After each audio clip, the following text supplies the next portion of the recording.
basic services, and clean government. Peaceful neighborhoods. We all know there's a crime crisis, a public safety crisis in Oakland. I'm the one who's told you for several years, as a co-founder back in 2005 with Oakland Residents for Peaceful Neighborhoods, when it was not popular to say this, that our department is severely understaffed. We have about 750 today. Measure Y is for a few dozen more, up to 803 authorized. We need at least 1,100 officers in this city of 400,000 people. We need them so that we can have the presence on the street with the deterrent effect that has. We need them so that we have the quicker response that we don't get today. We need them so that we can actually have investigations and apprehensions, so that maybe the criminals will find out they don't get a free ride when they do something. And you know, we're here in the First Christian Church and they serve the Mongolian community. And when I remember that, I think of the little girl, little Liko Bayer Saipan, who was in a park in Alameda, the city of Alameda, on a Halloween night. And she couldn't get through that evening because some thugs from Oakland came over and fired their weapons and took her away from us. And the Alameda police went all out, and within a few days they found and captured and built a case on the people who took little Liko away from us. And we didn't have investigators here in Oakland. We don't have that. We have more investigators in the Internal Affairs unit than we have looking after robberies and burglaries, let alone homicides. So there's an imbalance in this city, and we can't say, hey, we need to balance everything. You know, when the roof leaks in 15 different places, you don't talk about, well, maybe we need to get a new sofa, maybe we need to talk about what color carpet we want. You get a new roof, then you can talk about the other things. Measure Y money has been flowing to the violence prevention programs for years. And it isn't because that you can't hire the police, it's because you haven't set a goal of 1,100. Think of it. If you were thinking about joining the Oakland Police Department, and you know you're going to be in a department that's understaffed for years to come, and you're going to have a mandatory overtime, and you're going to not have the backup that you think you need, then would you join that department?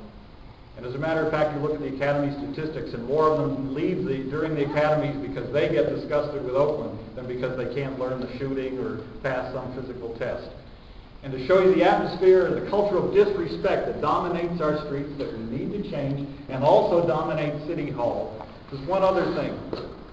After the Alameda police caught those perpetrators, there was a group, one of these nonprofit agencies called Avon Youth Promoting Yada Yada, AYPAL, APAL.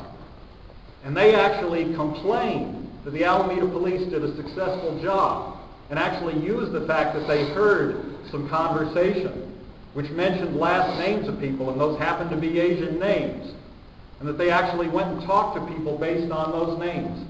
And this APAL group went and gathered up a number of teenagers and took them over to Alameda and had a demonstration. Well, that's their right. This is a country with free speech. But that group is funded by $200,000 a year of money from City Hall, from the city of Oakland. And not one council member said, hey, is this an appropriate use of our money?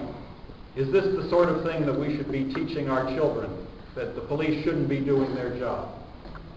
So we can get to 1,100 police. Basic services, in 1989, this city had 82 gardeners on staff to keep the parks clean. Now there are 63. So they've lost gardeners. At the same time, in that same period, the total budget went up by 557 positions. What are all those people doing? I won't say I know, because I don't know all the details. But I know we've got fewer gardeners. The number of police has been stagnant. We need to reorder our priorities. I'm someone who will get in there and get back to peaceful neighborhoods and basic services. And when it comes to clean government, all we have to do is mention Measure Y and mention Measure DD. Remember, Lake Merrick, what is there in that measure that has turned out to be true? You have a shorter list of what's true than of what's been false, misrepresented, or just plain wrong in that measure. And finally, something you may not have voted on yet, if you're a homeowner and you got your landscape and lighting assessment, and they want to raise that assessment on you and tell, gee, we won't be able to take care of the parks if you don't vote this extra money on yourselves. But they're not telling you that nearly 80 cents out of every dollar that you would pay if that increase goes through is not going to go to parks or street lights or tree trimming. They're going to take an equal amount of money and send it back to the general fund. They're not telling you what use it's for. It's unspecified. It might be hiring more staff for themselves like the council members did a year ago. So if you want somebody who will make a difference in City Hall, someone who's come out of grassroots neighborhood activism, someone who founded his Neighborhood Crime Prevention Council back in 1995. And I'll tell you, if anyone had ever said back then, Charlie, you realize in 13 years you'll be running for city council, I would have said you're crazy. Well, it turned out they're right. I'm the crazy one, I guess. So, peaceful neighborhoods, basic services, clean government. Charlie Pine.